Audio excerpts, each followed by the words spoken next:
Yo, kami pauwi na ng Marikina. Tapos na po ng klase ng Guadalupe. Nasa Costa na po kami. So yun guys, back to Tong TV. At kasama ko si Aljon.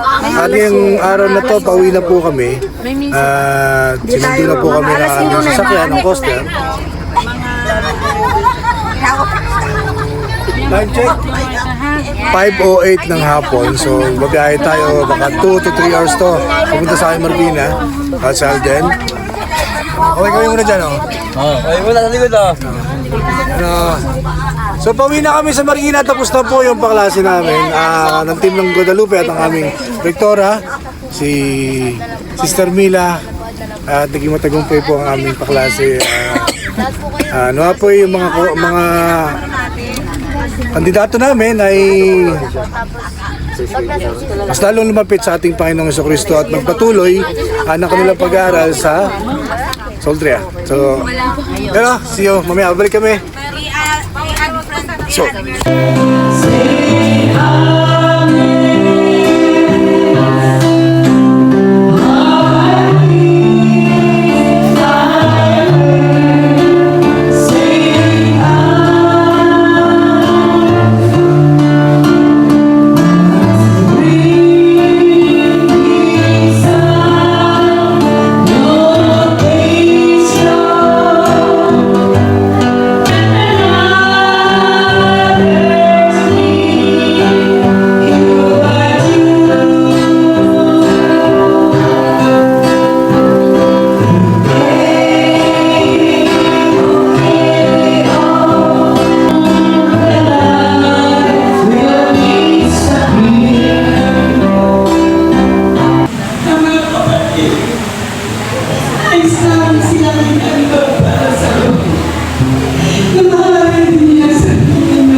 So time check mga kapatid, 8:30. Andito na kami sa parokya namin at tapos na yung pag-welcome namin.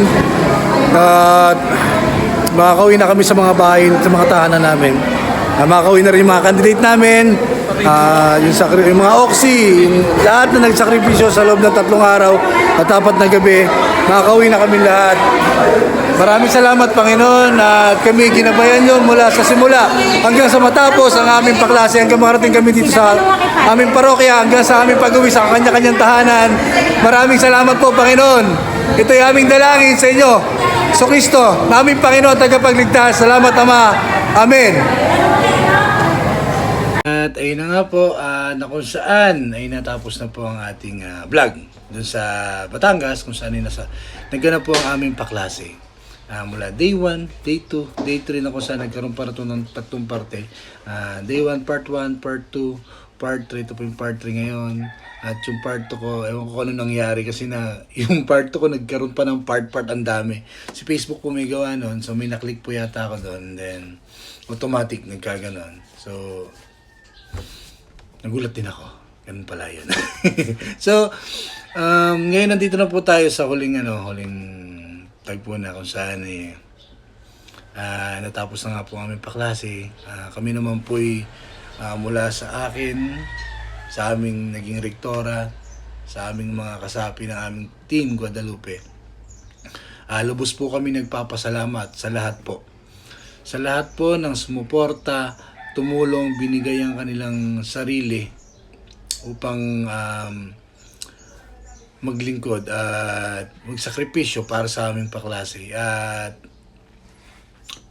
maraming salamat po talaga mula sa inyo, mula sa pananalapi, sa suporta, sa mga biyayang binigay ninyo. Lubos po kami nagpapasalamat. Hindi na po namin kayo isa-isahin dahil alam po namin at alam nyo po na lubos kaming talaga nagpapasalamat. Kaya, hindi ko alam kung ano sasabihin ko, pero maraming salamat po talaga. So hanggang sa susunod po, huwag po kayong magsasawa na suportahan ang aming team at ganun din po kami kung ano po yung pwede naming nagsuporta sa inyo. Lili, maraming salamat po. Nicolores.